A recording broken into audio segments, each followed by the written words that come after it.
All right, world, it's another public service announcement. It's your boy DJ Big O.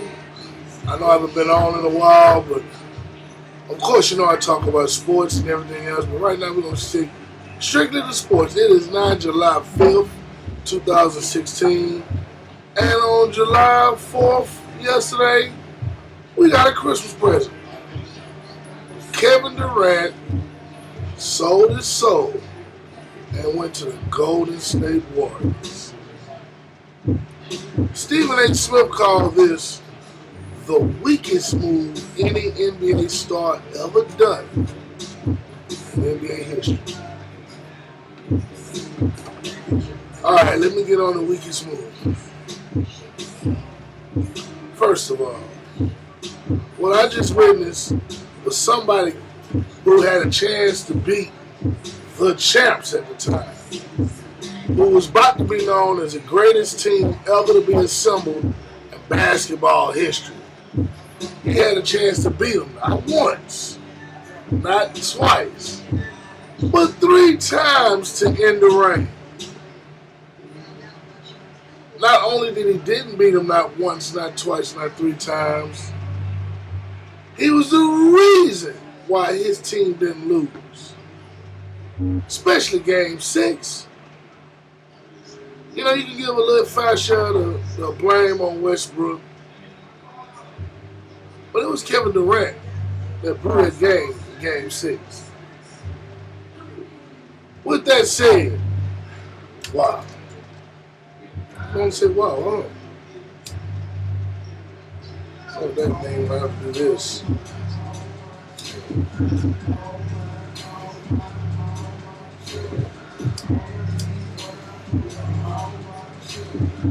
Now, I'm gonna go into some street shit.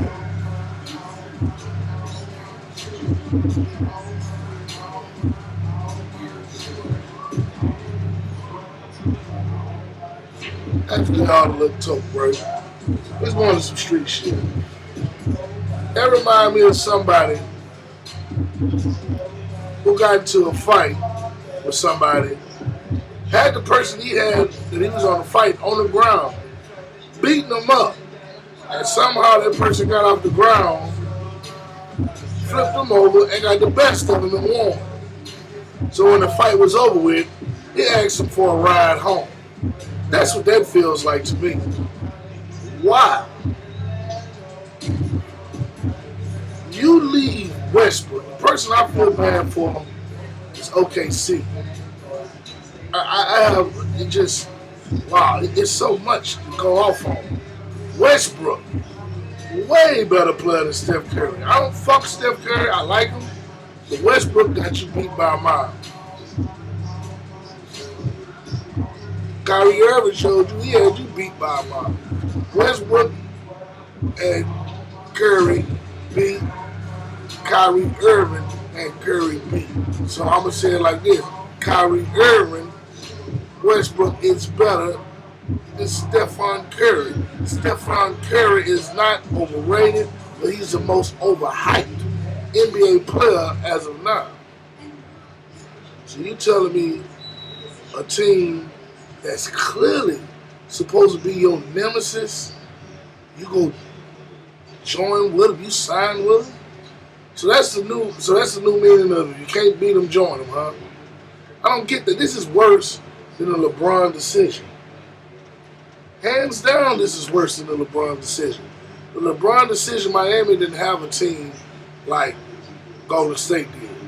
Miami got a team together with the help of D-Wade to get LeBron now, all at that time. Now, we shouldn't say nothing on him leaving OKC, but I am.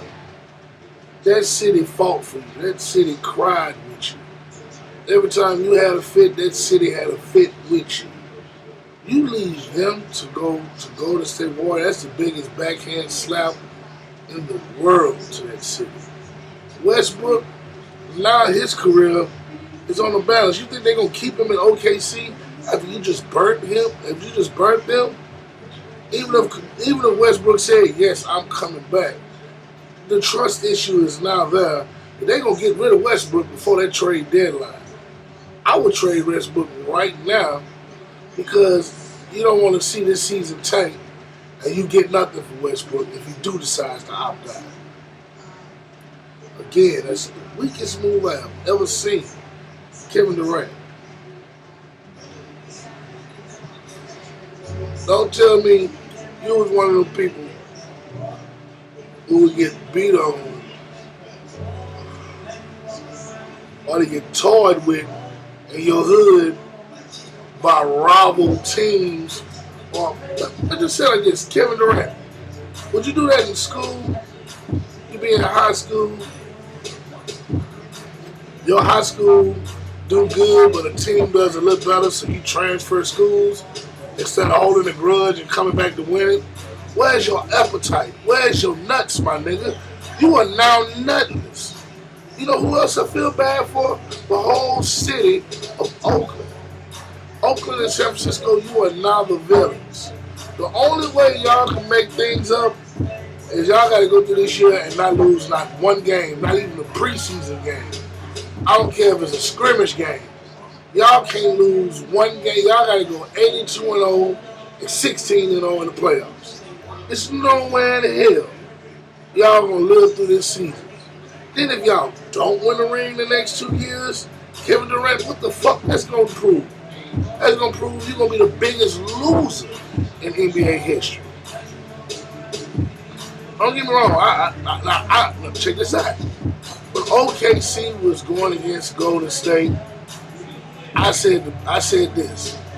Worst thing that could have ever happened was San Antonio blowing OKC out game 1 this past year in the playoffs. After that, OKC played on a rampage.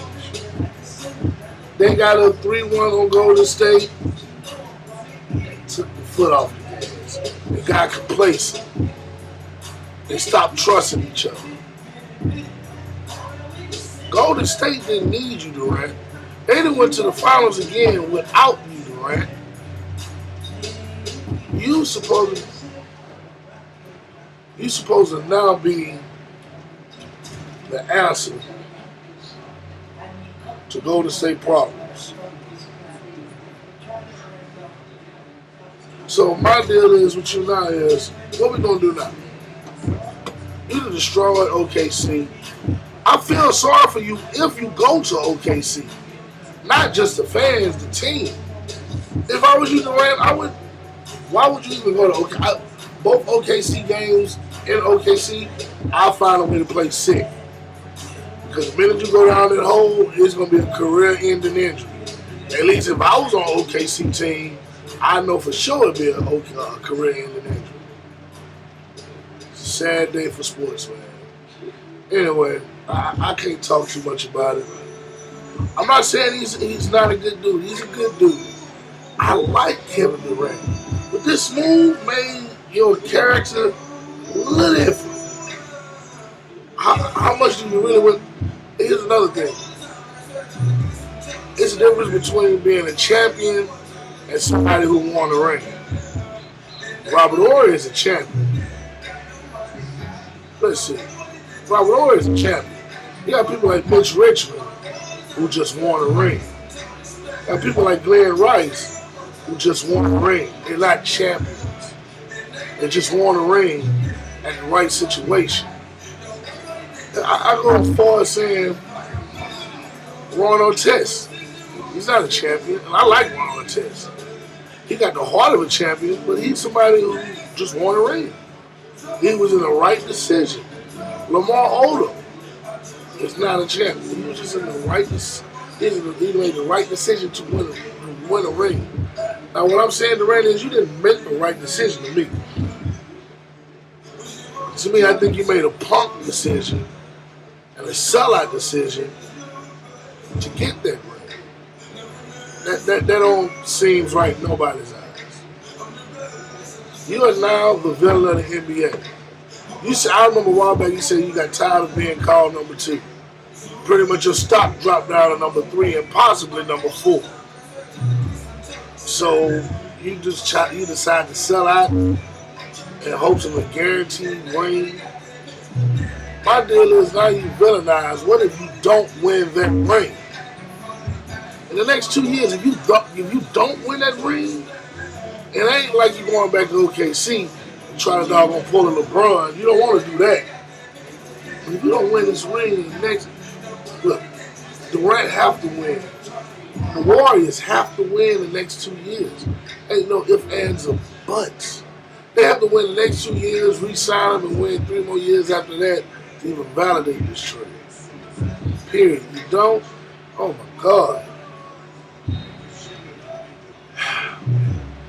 Oakland, I'm sorry. San Francisco, I'm sorry that y'all going through this drama.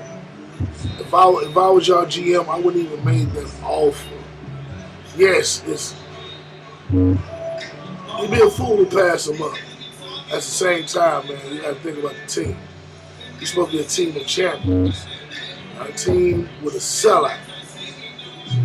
All right, you give me a holler back, y'all. Tell me if I'm wrong. DJ Big O in your mouth, holler back at you.